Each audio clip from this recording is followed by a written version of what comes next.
Each type of power-up has its own mechanics, but they fit within the wider universe and with the themes of their stories. Kira unlocks Bites the Dust when he's cornered, because having a stand isn't enough when it just symbolizes individual power, and you routinely go against society. All you can do is rely on the finite assets you have, while the people you force your power over grow in number and eventually corner you. So, matching how Kira is willing to cut someone's entire future short just for momentary satisfaction, he's willing to destroy an entire arrow that could be used to awaken any number of stands or for any number of other purposes in the future, just to get out of one tough spot. His mindset that would do that is what draws the arrow in his possession, the last asset he has, physically into him. Because normally, an arrow assists someone by helping them awaken stands in specific directions they intend but lack the precision or control to bring about themselves. It's a sharpened and directed piece of material with massive causal relevance. So it's like a magnet. It responds to chain reactions that would support its wielder's interests and pulls itself into place to boost the precision of what it can unlock, as piercing a target's body would pull them into a higher layer of causal relevance, allowing them to influence the supernatural if their strength of character can hold itself together against the higher strain. Kira lacks the agency to solve his current problems, so what he does is sacrifice the arrow's agency, adding its causal relevance to himself to add onto his existing stand powers. And since he couldn't accomplish the solution he's then granted with his own original stand, instead of being an extra move, Bites the Dust is something his stand has to alternate with, and it relies on someone else. But it gives him the power to let his target solve all of his problems. He needs to revive Hayato and take out anyone that could threaten him or learn who he is, so he's given the power to rewind unfavorable moments in time and erase people that investigate him from a distance. And reworking the mechanics from his original powers, Bites the Dust lets him plant a landmine that automatically blows things around it up. Symbolically, the power to undo time, granted by destroying a relic, is supposed to contrast Josuke's strengths that come from relying on the past and building toward the future. But as an evolution, it's also supposed to be free from the limits of most stands, by granting Kira more agency than he had before. In other words, changing continuity, instead of having to improvise around it. That's why time resets, and only Kira's consequences persist.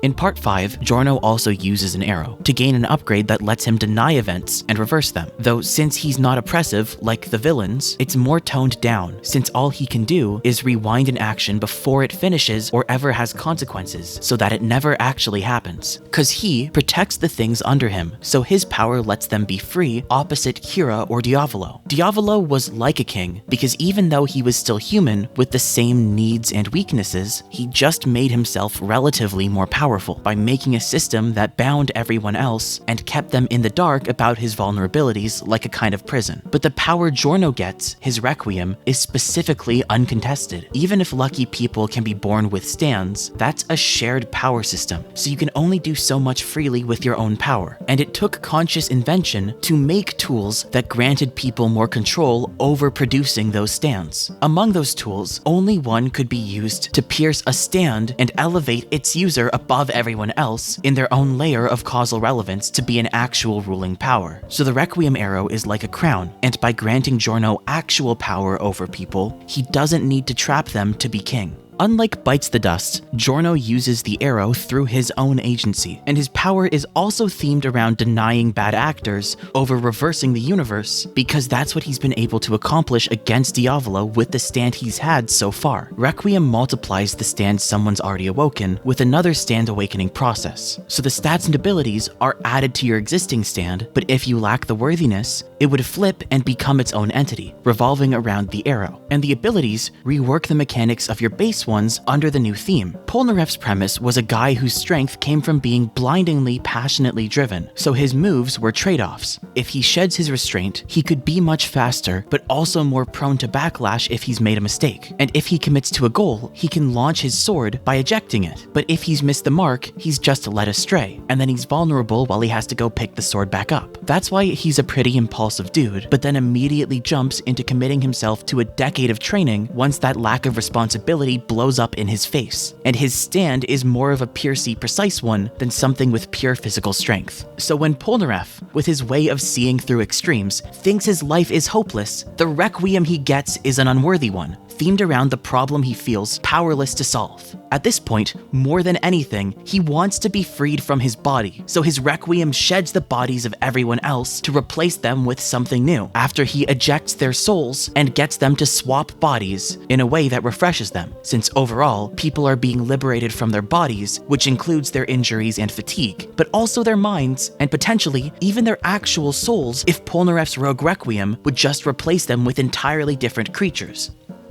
If developing a normal stand, or an evolution like Bites the Dust, is like getting a boat with a fuel tank that can propel you so fast for so long, and developing a Requiem is like building a giant boat for your boat that can take you that much farther and that much faster, the Heaven Plan is like using a sail on your normal boat to let the existing forces in the universe, the wind, potentially propel you endlessly around the whole world. It's not a finite upgrade through a special tool. It's using the wider principles behind stand powers that are already there to boost your power to the extreme and make your stand represent and encompass everything. The plan itself is pretty simple in concept. As long as 2 principles of the universe are true, you meet 2 criteria, and then you complete 2 steps, you can achieve heaven. The universe has invisible forces running behind the scenes, like the supernatural, and if people with influence over the supernatural are given symbolic interfaces and methods to exert that influence, then in theory, somebody's initial agency could be symbolized by granting them a power that can then snowball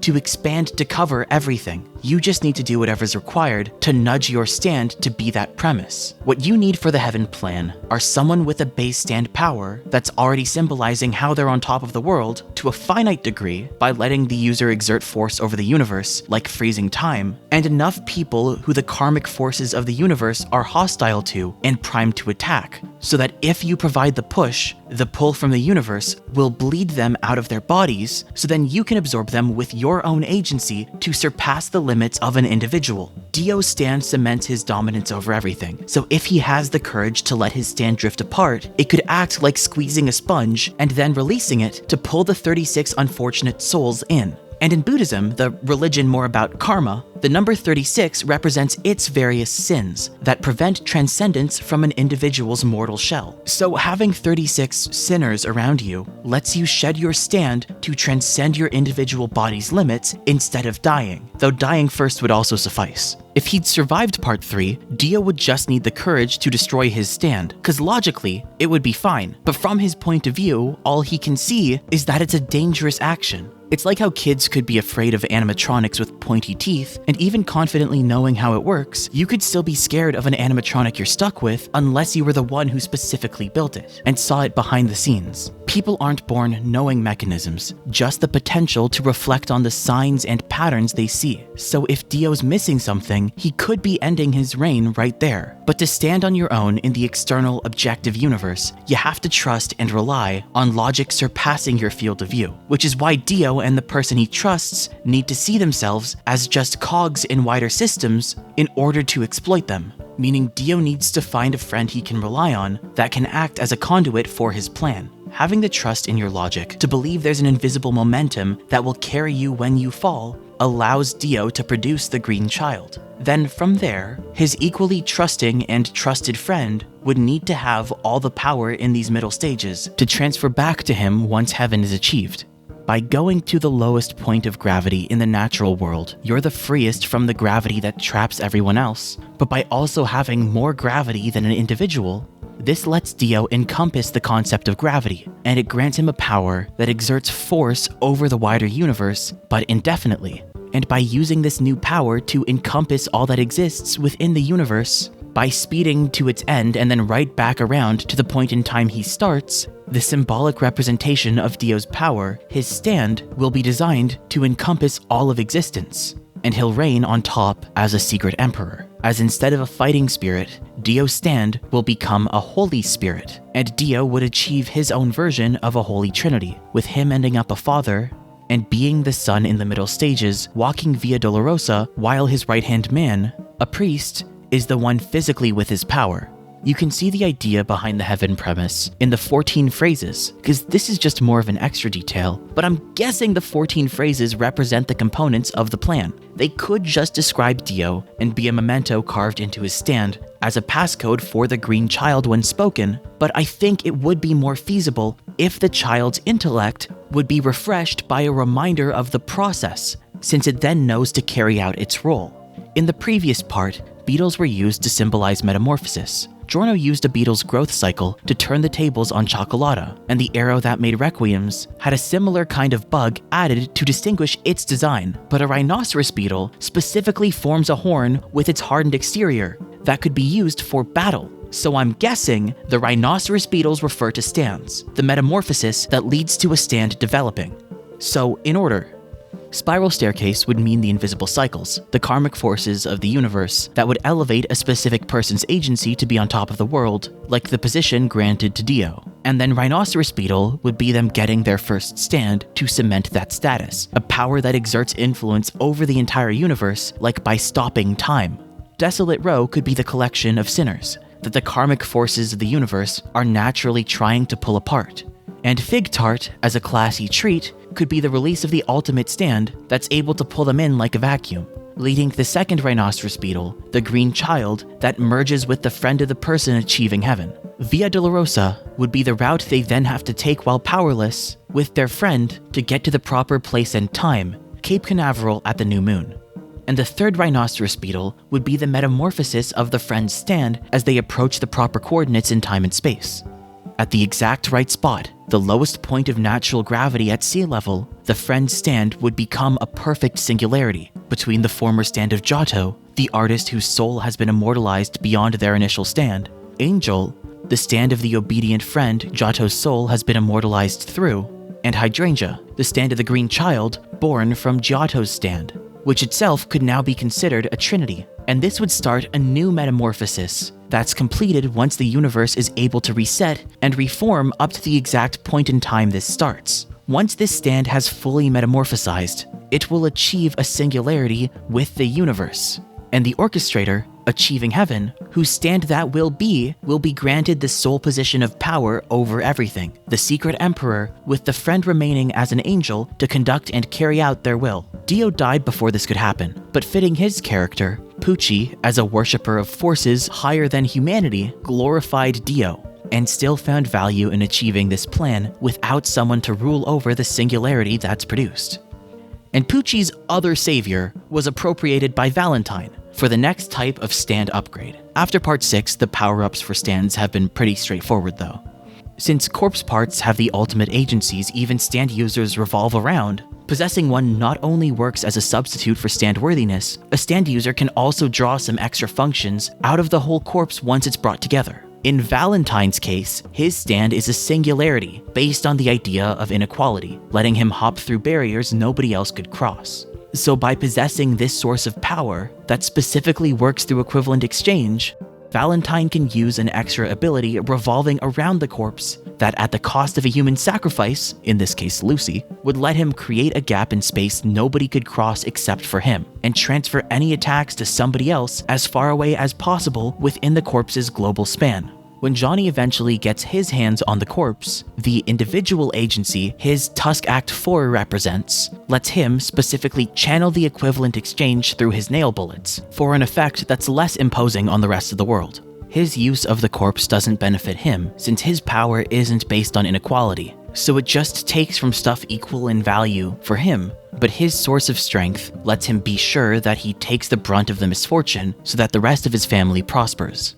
The spin expands upon abilities, because if you consider stands the agency to revolve the supernatural around yourself, rotation is turning, or figuratively shuffling, what you have on the spot when you might not have the opportunity to move forward. So spinning lets you make it so that more things pulling toward you end up moving around you, remaining their own sources of gravity, with you now as the center of a solar system. So the more levels of spin you use, the more expansions you can stretch out of your power. Johnny needs deliberate use of the spin as the basis for his strength. So it's the infinite spin that first expands upon his power to let him shuffle what is injured by his bullets, by creating infinitely deep spiraling holes that could then spiral along surfaces to move somewhere else. And then by having the universe complete his spin externally, he's given the power to always be fueled by the wider world, so the injuries he deals never stop building until they completely destroy something. Josuke's issue is not appreciating what he has that really matters, the people and opportunities and life he has, rather than the memories he had. So by simply learning to deliberately embrace the default rotation behind his stand power, he can expand his source of strength of suppressing things to make wiggle room around them into a more conceptual form, so it can remove links from Toru's conceptual chain of cause and effect, and undermine his whole ability.